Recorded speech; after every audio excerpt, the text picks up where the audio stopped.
I, 29M, have spent the last 5 years building what I thought was a solid foundation with my girlfriend, 27F. I'm a structural engineer. I calculate load-bearing capacities for a living. I should have noticed when the weight of our relationship shifted entirely onto my shoulders, but I was too busy making sure the roof over our heads, a house I pay the full mortgage on, was secure. The cracks didn't appear all at once. They started with the work emergencies that required her to keep her phone face down at dinner. Then came the password change on her laptop for security. But the night that changed everything was a few weeks ago. It was 3:12 a.m. The blue light from her screen was cutting through the dark like a blade. Her thumbs were flying. She was smiling, a genuine, giddy smile I hadn't seen directed at me in over a year. "Who's texting this late?" I asked, my voice thick with sleep. She didn't jump. She didn't even flinch. She just locked the screen, tucked it under her pillow, and exhaled a sigh of pure, concentrated condescension. "Wow, controlling much? It's a friend from the gym, if you must know. Not everyone stops living just because you're a boring 9-to-5er.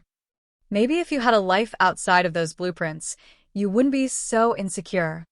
"My apologies," I said quietly. I turned my back to her. My heart wasn't racing, it was cold. That was the moment I stopped being her partner and started being her architect, planning the demolition of the life she thought she had successfully hijacked. I didn't argue. I didn't check her phone while she showered. I did something much more effective. I hired a private investigator who specializes in discreet matrimonial and cohabitation verification. Since her name isn't on the deed of my house, I didn't need a divorce lawyer yet, but I needed a clear picture of what I was supporting. The PI called me 4 days later. "You're going to want to sit down," he said. "It's not just a friend. It's several. And one of them, well, he's someone you actually know." The report didn't just contain photos of her at a hotel downtown during her late shifts. It contained a detailed log of her activities with my own cousin, a guy I'd helped out with a loan for his startup 2 years ago. The startup was a sham. The money had been used to fund their weekend getaways while I was working overtime to pay off the house they were planning to eventually nest in. But the real kicker, the part that made my blood turn to ice, was the legal entitlement she was already practicing. The PI uncovered recorded conversations where she was talking to her mother. "The house is in his name," her mother's voice crackled on the recording, "but you've lived there for 3 years. In this state, if you can prove you've contributed to the upkeep and improvement, you can claim an equitable interest. Just make sure he keeps paying the bills while you save up. Once you hit the 5-year mark, common law equity kicks in harder. Don't leave until you've bled him dry." "I know, Mom," my girlfriend replied. "He's so easy to manage. He actually apologized for asking about my phone the other night. He's a doormat." She wasn't just cheating. She was conducting a long-term financial raid on my future. She had been paying for groceries with a credit card I unknowingly subsidized, while siphoning her actual salary into a savings account I didn't have access to. I spent the next 2 weeks in a state of clinical execution. I consulted with a real estate litigator. Since we weren't married and I had documented proof that 100% of the mortgage, taxes, and utilities came from my sole accounts, her equitable interest claim was shaky, but only if I acted before she could manufacture more evidence of contribution. I scheduled the moving truck for a Tuesday. She told me she had a corporate retreat that morning. I knew the retreat was actually a spa day with my cousin, funded by the emergency $500 she'd asked me for the week prior. I watched her drive away at 8 a.m. By 8:15 a.m., the moving crew was in the driveway. I wasn't moving my things. I was moving hers. Every designer bag, every stitch of her clothing was packed into professional boxes. I didn't throw them on the lawn. I had them moved to a secure storage unit 5 miles away. I paid for the first month's rent in her name. The house began to feel cavernous as her presence was erased. I replaced the locks by noon.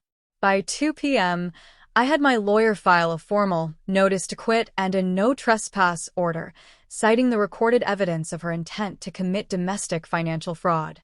Then, I sat down at the kitchen island and placed the private investigator's report directly on the marble counter. On top of it, I placed the key to the storage unit and a copy of the notice to quit. I parked my car 2 blocks away and waited. At 6:30 p.m., her car pulled into the driveway. She walked to the front door, her gym bag slung over her shoulder, probably rehearsing another line about how exhausted she was. I watched through binoculars as she tried her key. It didn't turn. She began pounding on the door. Open the door. What is wrong with this lock? She stepped back, looking at the windows. She saw the house was empty. Not robbed, empty. Professionally cleared. She peered through the kitchen window. The light I'd left on over the island illuminated the report. Even from the window, the 8x10 glossies were unmistakable. She stopped moving. The entitlement didn't leave her face. It morphed into a mask of pure, unadulterated rage. She pulled out her phone and started screaming into it. The buzzing in my pocket didn't stop.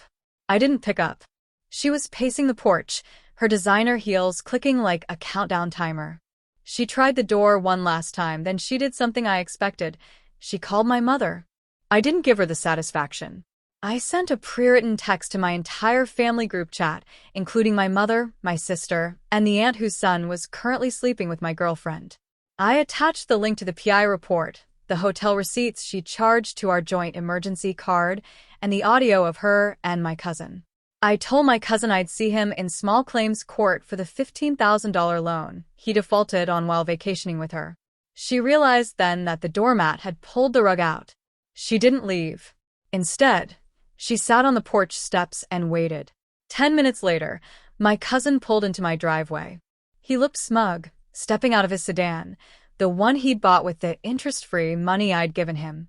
He walked up to her, put an arm around her, and looked at my house like he already owned it. "He can't do this," I heard him shout.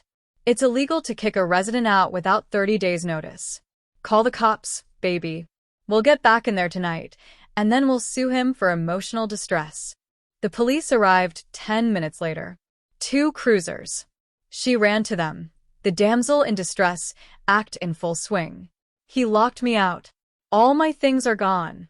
I live here. I pay bills here." I pulled my car into the driveway behind the cruisers. I handed the officer a neat, blue folder. "Officer, she is not a tenant. We have no lease. Please look at page 3. That is a notice of intent to commit fraud filed with my attorney. And here is proof that she has a primary residence listed at her mother's address for tax purposes and voter registration. She never changed her legal domicile to this address to avoid the local school tax. She's been a guest." I turned to her. She looked like she wanted to. Lung across the hood of the car. "And as for the 30 days notice," I continued, looking the officer in the eye, "I've already filed an emergency injunction. She was recorded in this house conspiring to cause financial harm to the property owner. Under the clean hands doctrine, she can't claim the protection of residency laws when she was using that residency to facilitate a crime." The officer looked at the paperwork, then at the photos. He looked at my cousin, who was now trying to hide his face. "Sir," the officer said to my cousin, "is that your car?" "Yeah, why?" "It's being flagged for a repossession order filed 2 hours ago." I smiled. I hadn't just called a PI.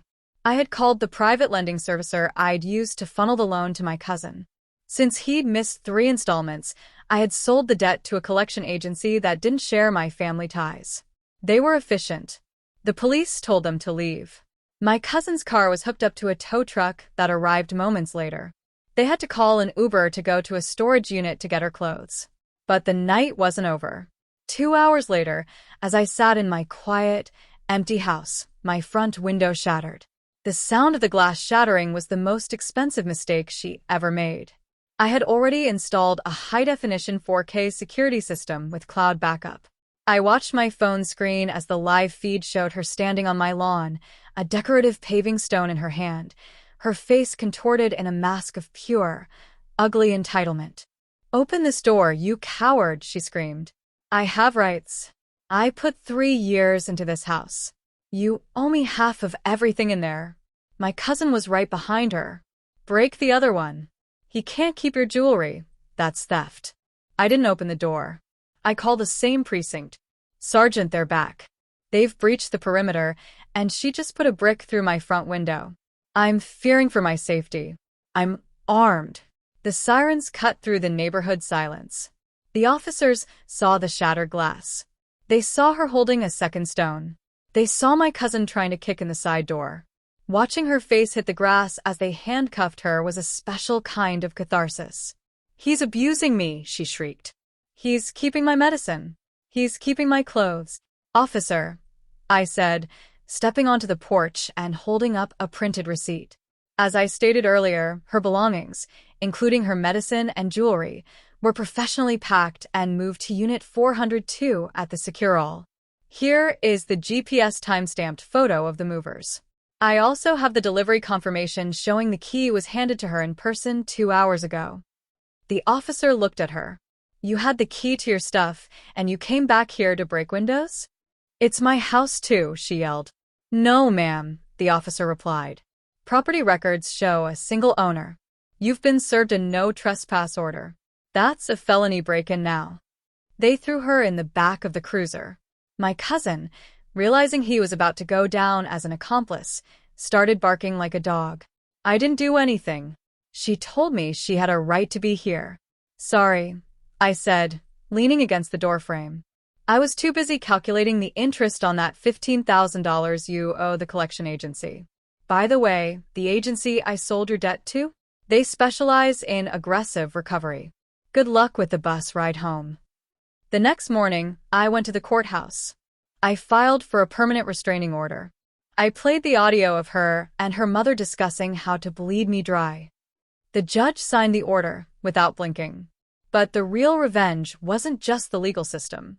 It was the social one. She worked for a high-end marketing boutique that prided itself on ethical branding. I knew the owner. I sent over a digital copy of the PI report, specifically the parts where my girlfriend bragged about using company retreat funds to pay for hotels with my cousin. By noon, she was fired. By 2 p.m., her mother called me, screaming about how I was ruining a young woman's life over a little mistake. "It wasn't a mistake," I told her. "It was a strategy. I heard the recording, Mom. I heard you coaching her on how to steal my equity. Consider yourself lucky. I'm not suing you for conspiracy to commit fraud. If I hear your voice again, my lawyer will be adding you to the harassment suit." I hung up and blocked her. I then closed our joint emergency account, the one she'd been using to fund her life with my cousin. There was $4,200 left in it. Since the account was funded 90% by my direct deposits, I withdrew it all. I took that $4,200 and donated it in her name to a local charity that helps victims of actual domestic abuse. I made sure to check the box that sent a thank you card to her mother's house.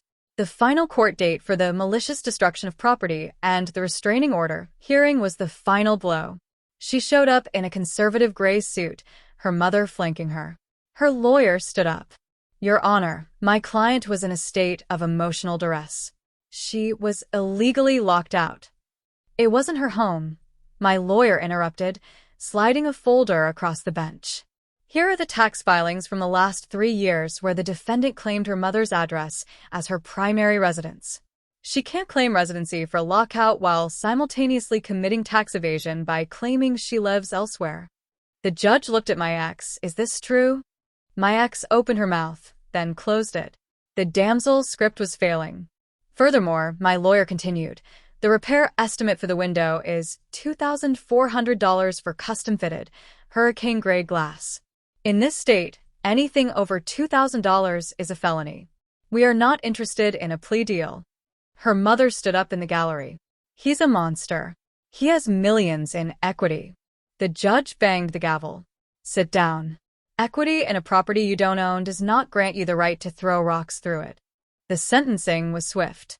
Because she had no prior record, she avoided jail time, but she was slapped with 2 years of probation, 200 hours of community service, and a court order to pay me $2,400 in restitution. The permanent restraining order was granted. As we walked out of the courtroom, she caught my eye.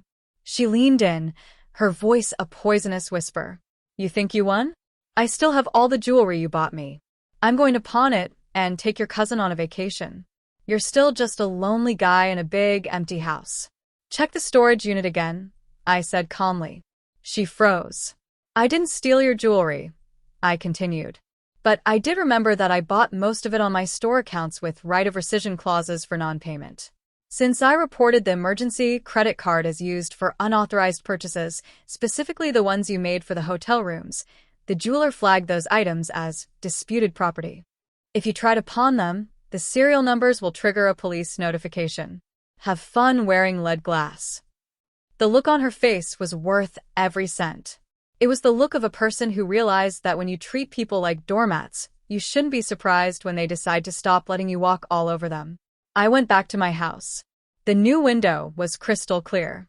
The silence wasn't lonely, it was clean. She thought I was controlling for asking about a 3 a.m. text. I wasn't controlling her life. I was just taking back mine. My cousin is currently working 2 jobs to pay off a collection agency that doesn't take family excuses for an answer. Life is good when the foundation is solid. Subscribe for more. I promise my stories are better structured than my ex's legal defense. If you're looking for a blueprint on how to handle a narcissist, you've come to the right place.